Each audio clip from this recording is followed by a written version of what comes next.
ऋषिवर, यदि आपकी ये इच्छा है तो यही होगा, तो यही होगा, तो यही होगा।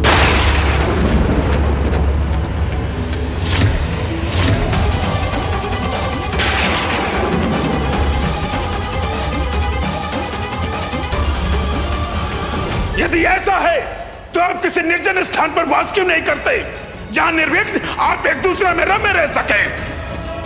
तो यही होगा। ये मेरे मुख से कैसे शब्द निकल गए?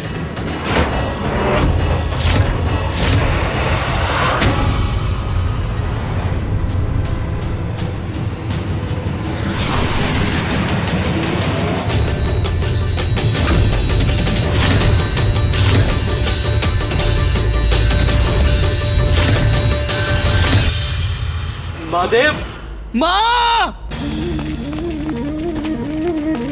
पिताश्री! माँ! माता, माँ! पिताश्री! माँ, पिताश्री, आप ऐसे कैसे जा सकते हैं? ऋषि दुर्वासा के क्रोध के कारण ये कैसा अनर्थ हो गया? महादेव और माता दोनों कहाँ अंतर ध्यान हो गए? माँ, महादेव और माता अपने चरण चिन्ह छोड़कर अंतर ध्यान हो गए।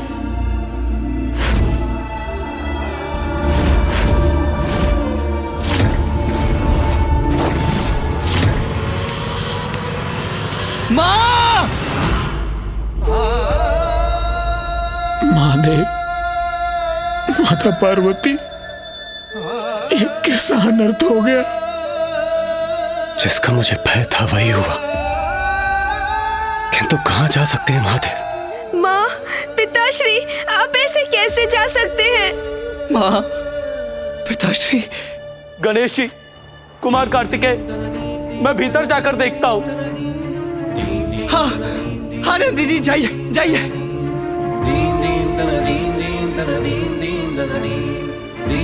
हम भी ढूंढते हैं महादेव। प्रभु, कहाँ चले गए आप? हमें छोड़कर दर्शन मत दीजिए जाइए प्रभु, प्रभु। हमें छोड़ के मत जाइए। कहाँ चले गए आप? महादेव, माता, महादेव! आज वसंतोत्सव के शुभ दिवस पर कैसा अनर्थ हो गया? माँ,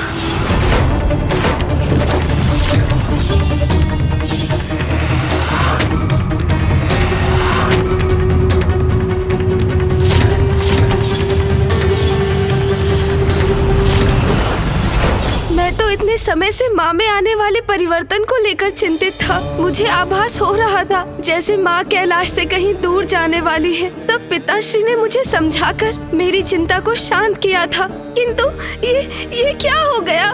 माँ और पिताश्री दोनों ही कहीं चले गए। अब हम क्या करेंगे? कहाँ गए होंगे वो? नंदी जी,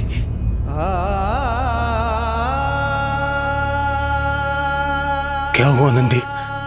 महादेव, माता भवन के भीतर नहीं है।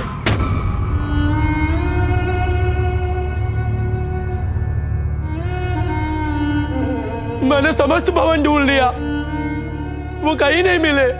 अर्थात पिताश्री और माँ दोनों ने ही कैलाश का परित्याग कर दिया।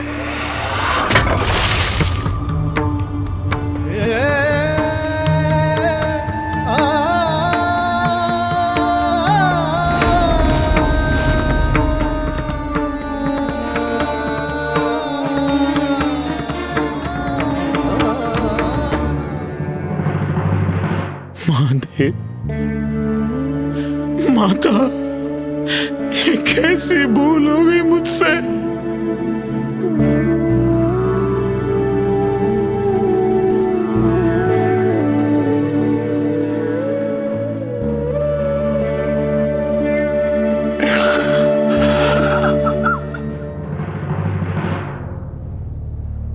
क्रोधावश में मैंने ये कैसे कटु वचन बोल दिया। अब क्रोध त्याग कर दुर्वासा अपने पश्चाताप की अग्नि में तप रहे हैं। जिस भक्त के जीवा से ऐसे कठोर वचन सुनकर महादेव और माता को कैलाश त्याग के जाना पड़ा। उस वक्त को अब जीवित रहने का कोई अधिकार नहीं। मैं अब जीवित नहीं रहूंगा। मैं अपने प्राण त्याग दूंगा, अपने प्राण त्याग दूंगा, प्राण त्याग दूंगा, प्राण त्याग दूंगा। ऋषि दुर्वासा,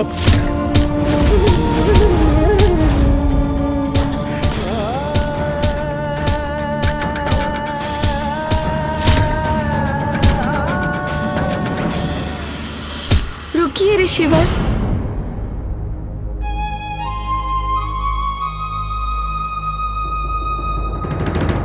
ये आप क्या कर रहे हैं ऋषिवर? कितना विशाल है गणेश का हृदय। अपने दुख को परे कर वो ऋषि दुर्वासा को सांत्वना दे रहा है, उनके दुख को शांत कर रहा है।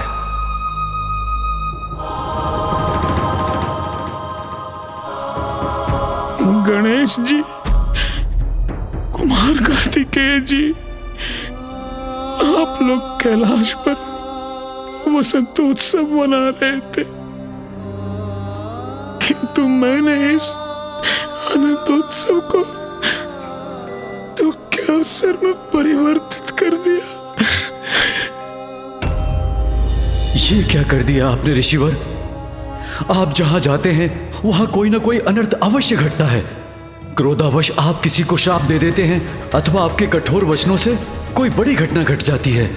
ऋषिवर, यदि मुझे तनिक भी आभास होता कि आप कैलाश की ओर निकल पड़ेंगे तो मैं आपसे कभी नहीं कहता कि हम कैलाश जा रहे हैं। मुझे जीवित रहने का कोई अधिकार नहीं। मैं अपने प्राण त्याग दूंगा गणेश जी, अपने प्राण त्याग दूंगा। जो होना था वो हो चुका ऋषिवर। अब विलाप करने का कोई लाभ नहीं। अब तो इस स्थिति को सुधारने का एकमात्र उपाय है ये ज्ञात करना कि पिताश्री और माँ कहाँ चले गए। गणेश जी उचित कह रहे हैं। यही उपाय है मेरी भूल के सुधार का, मेरे पश्चाताप का। सभी ये मानते हैं कि ऋषि दुर्वासा की उपस्थिति से अवश्य कुछ घटित होता है, परंतु यह भी सत्य है कि उनके श्राप और कठोर वचनों में भी जगत कल्याण का कोई कारण छुपा होता है। मामा जी, किंतु यह सत्य कैसे हो सकता है? इनके श्राप और कठोर वचनों से भला किसी का भला कैसे हो सकता है? इनके कठोर वचनों के कारण ही तो माँ और पिताश्री अपने निवास स्थान कैलाश को त्यागने पर विवश हो गए। कुमार कार्तिकेय, मुझे ज्ञात है आप मुझसे कुपित हैं, किंतु जो नारायण ने कहा वो सत्य है। मैं ही वो अभागा हूं जिसने अपनी पत्नी को भी शाप दे दिया था।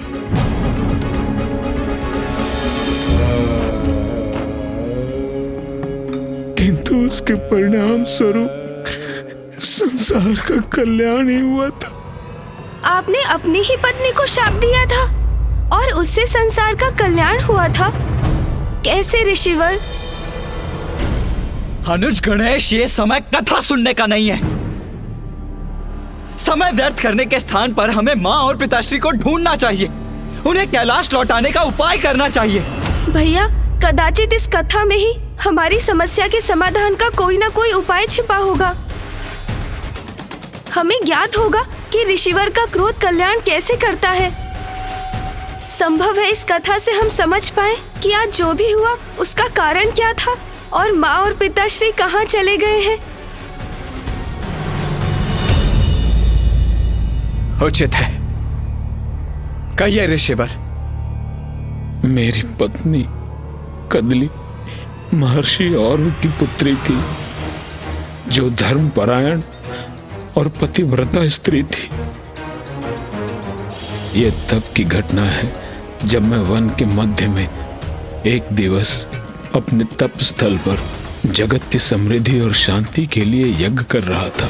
उसी अंतराल मध्याह्न में मैं विश्राम करने के लिए लेटा और निद्रा ने मुझे घेर लिया। घोर निद्रा के मध्य मेरी पत्नी कदली कब वहां आई मुझे ज्ञात ही नहीं हुआ। स्वामी की पूजा के लिए पुष्पादि ले आई हूं मैं। उनके संध्या वंदन का समय होने ही वाला है।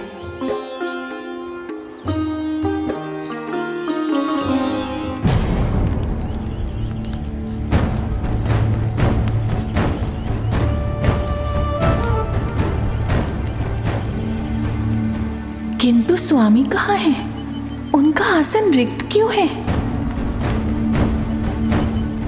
ये क्या, मेरे जाने के पूर्व स्वामी विश्राम करने गए थे? संध्या वंदन का समय हो गया है, किंतु उनकी निद्रा भंग नहीं हुई।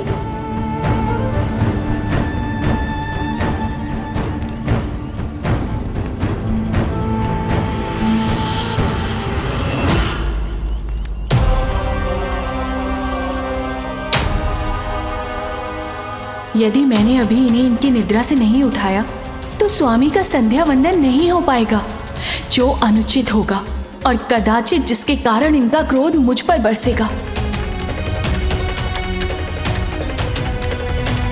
किंतु कदाचित स्वामी की निद्रा भंग कर उनके विश्राम में विराम डालने पर भी वो मुझसे क्रोधित होंगे।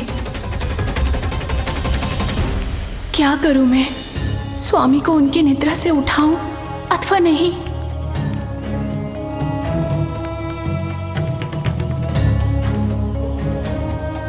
संध्या वंदन पूजा और उसके उपरांत यज्ञ तो अत्यंत महत्वपूर्ण है।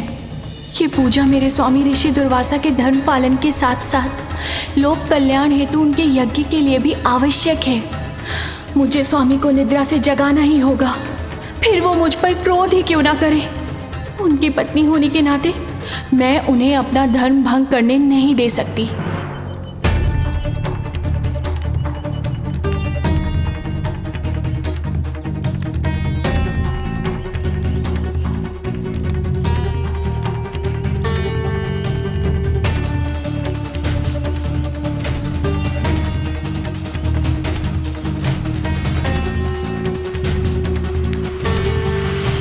स्वामी,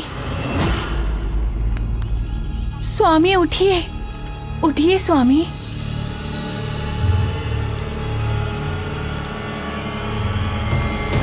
स्वामी मैं आपसे अनुरोध करती हूँ, उठ जाइए स्वामी, उठ जाइए।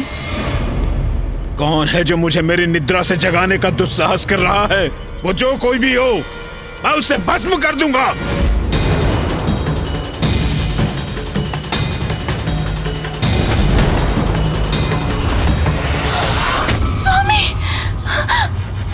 कदली! स्वामी! स्वामी!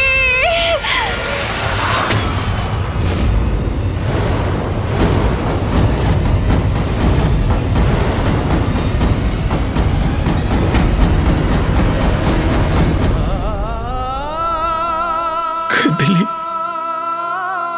ये कैसा घोर अनर्थ हो गया कदली।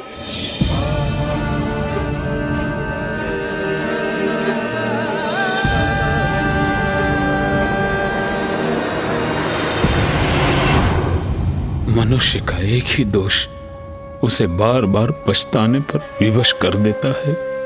क्रोध में आकर मुझसे कितना बड़ा अपराध हुआ।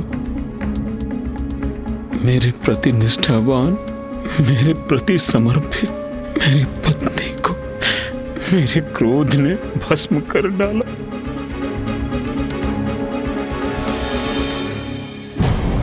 ऋषिवर, जो भी हुआ बहुत दुखद हुआ, किंतु इसमें किसी का कल्याण कहाँ? गणेश जी, ये समझने के लिए आपको पूरी कहानी सुननी पड़ेगी। अपने क्रोध के कारण अपनी पत्नी को खोकर मैं बहुत ही शोकाकुल था और पुत्री कदली,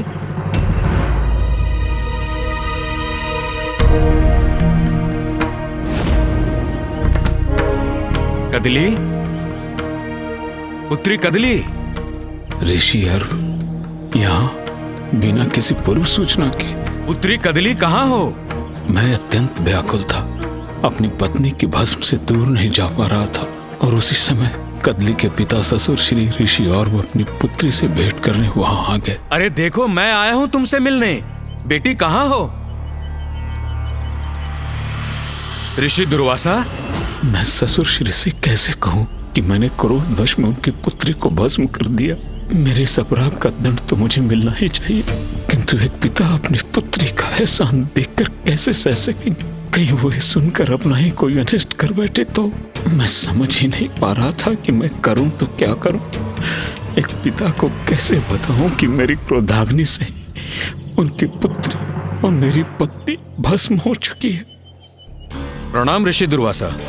मैं अपने तीर्थ यात्रा से लौट रहा था।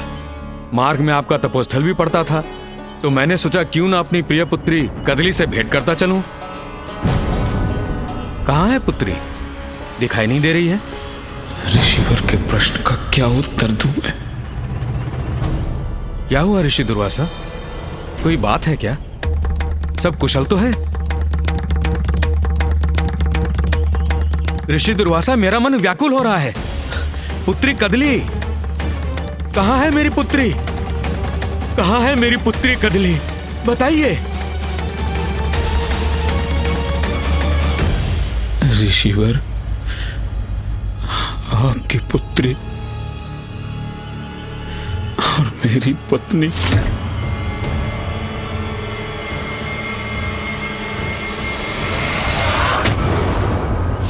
यहाँ।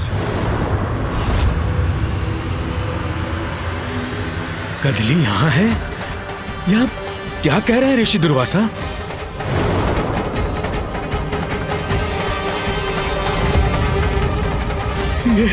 ये भस्म अर्थात कदली नहीं।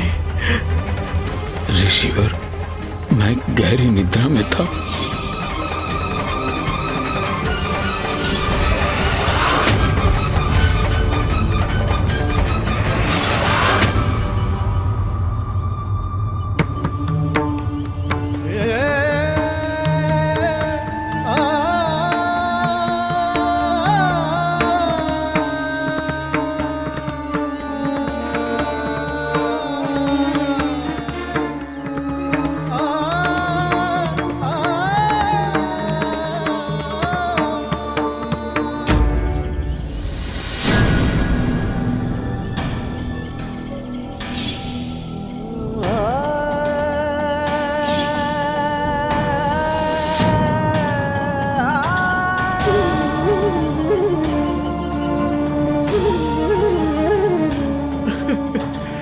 कदली, मेरे क्रोध के कारण ये घोर अनर्थ हुआ है ऋषिवर। अपराधी मैं हूं, ये मेरा अपराध है ऋषिवर। दंडित कीजिए मुझे, शाप दीजिए मुझे ऋषिवर, शाप दीजिए।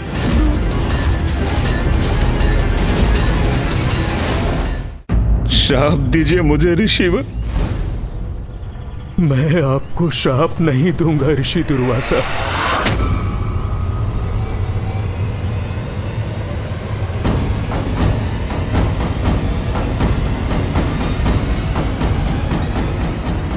आइए, आप में और मुझ में यही भेद है। आप मेरे अपराधी हैं, पर फिर भी मैं आप पर क्रोध नहीं करूंगा, जबकि आप तो बिना अपराध के भी किसी को भी शापित कर देते हैं। किंतु आपके क्रोध में भी ईश्वर की किसी परम इच्छा का संकेत छिपा है। आपके क्रोध के माध्यम से वो अवश्य ही संसार का कल्याण कराना चाहते हैं। मेरे क्रोध, मेरे श्राप में जगत कल्याण छिपा है। क्रोध आपका दोष अवश्य है ऋषि दुर्वासा, फिर भी आप एक महान ऋषि हैं। निष्ठा, भक्ति, तपस्या, अनुष्ठान में आपसे बढ़कर कोई नहीं है। जगत जननी के महानतम भक्तों में आपकी गिनती होती है। इसीलिए आप अपने तप की शक्ति से इस शाप को भी मेरी पुत्री और अपनी पत्नी के लिए वरदान में भी परिवर्तित कर सकते हैं।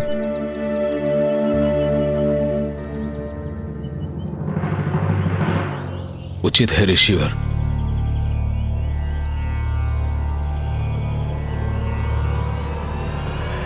देवी कदली को अपने अनेकों जन्मों के पुण्य के कारण महाफल प्रदान करने वाली वृक्ष बनने का सौभाग्य प्राप्त होगा।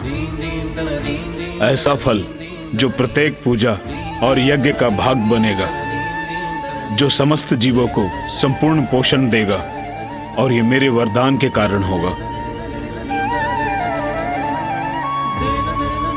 देवी कदली, मैं तुम्हें वरदान देता हूं, तुम कदली फल के वृक्ष के रूप में उत्पन्न होगी।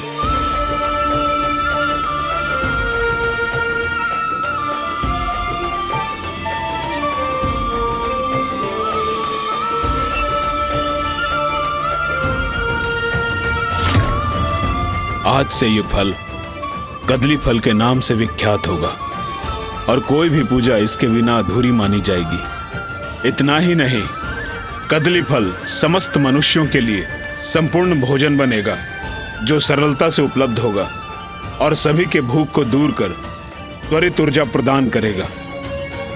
ऋषिवर का शाप तो जग के लिए वरदान बन गया।